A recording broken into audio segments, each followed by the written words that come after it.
Welcome back to another episode in the series Clearing the Fog, Challenging Negative Thoughts and Depression.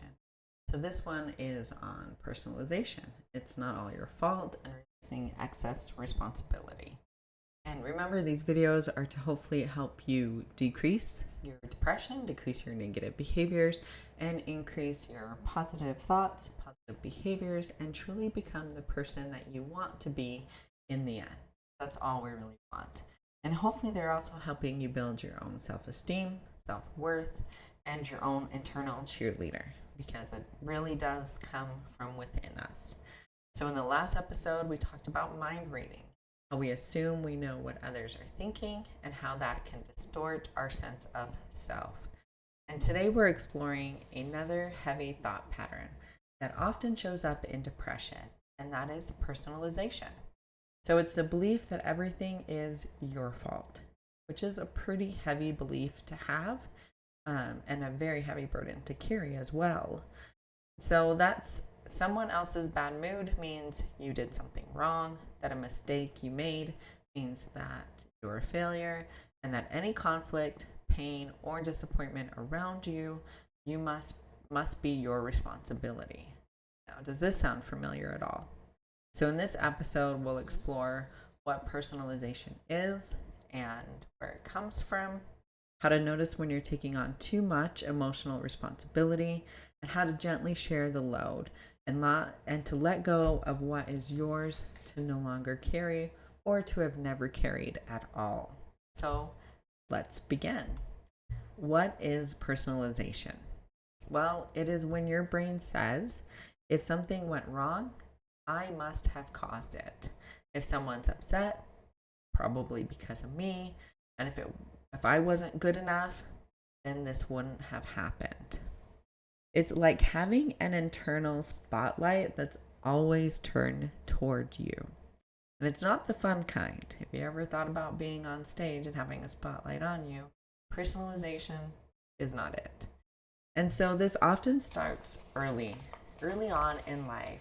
So maybe it comes from, if I can move these papers, being blamed for things as a child, feeling responsible for keeping the peace in your home, or growing up in environments where your needs or your boundaries weren't respected.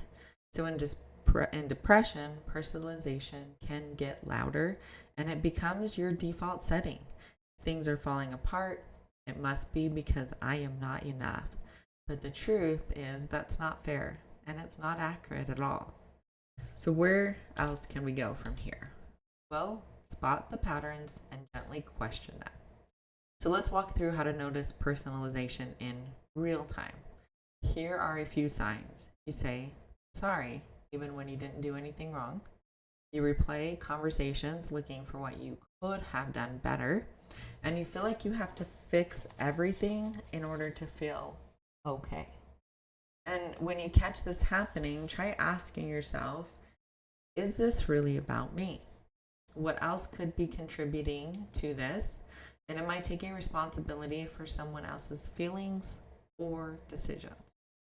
So practice this prompt. Write down a recent moment when you felt guilty or at fault. Now ask, what parts were mine to own and what parts weren't? This isn't about denying your role in life at all. It's about right sizing your responsibility. So, of course, we don't want to blame others for what's truly ours. We want to take accountability, and hopefully, this will help you in the steps to do so. So, what's another area in this? Well, we can reframe with grace.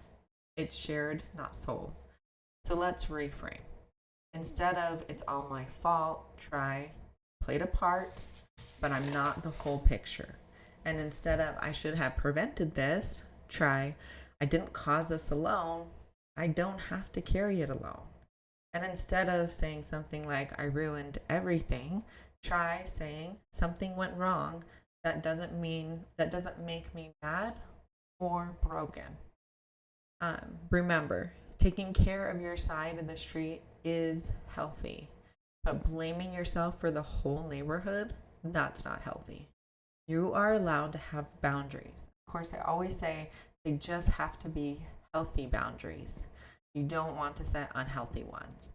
And you're allowed to let others be responsible for their own feelings, actions, and their own healing. We don't have to take on the world or even our household at all. So let's wrap up and recap.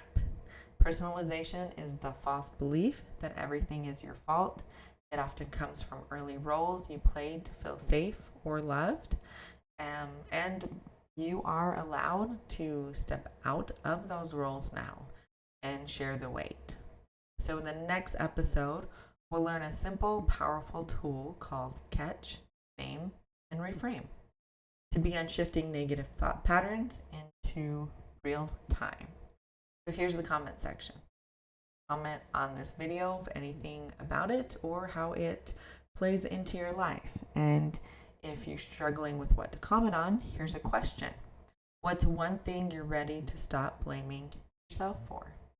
So remember, you're not the villain in your story. You're a human being learning how to hold compassion where you used to hold shame. And that is incredibly brave. And again, I'm always proud of you. And really, it should be said, proud of wherever you are, right? Some of us are still really struggling with maybe even getting out of bed, and that's okay. And some of us are struggling with doing a few things, but we're still doing a few things. Or some of us are just struggling with doing many things, and we're trying to learn how to let some things go. And that's okay. That's just wherever we are, as long as we're moving towards where we want to be in the future, one day and one step at a time. So if this video was helpful for you at all and you think somebody else could be helped by it, please share, like, and subscribe. And here's another part of the video that I love so much. It's when I get to talk about the journals I created and the children's book. These journals are really just an added tool to help with what these videos give us, right? The ability to decrease negative thoughts, negative behaviors, negative patterns, and increase healthier thoughts, healthier behaviors, and healthier patterns in our life. So in a world that moves too fast, what if you could create a space to come home for yourself and for your children as well? Start with your heart, with a self-love, self-discovery, and self-discipline journal. It's your guided path to clarity, purpose, and showing up for a life that you do truly want. And when anxiety does arise, meet it with compassion. The Anchored in Kindness journal helps you calm your nervous system, understand your patterns, and find peace, one breath, one page at a time. And for those little hearts you love the most, meet Luna and Bravion the lion, a magical story that helps children find their courage, listen to their hearts, and trust their own glowing spark. A story of bravery, self-trust, and emotional wisdom. And of course, there's worksheets at the end as well. And these will help your little ones, with maybe a little help from you, on discovering their own bravery, their own courage, and their own inner spark.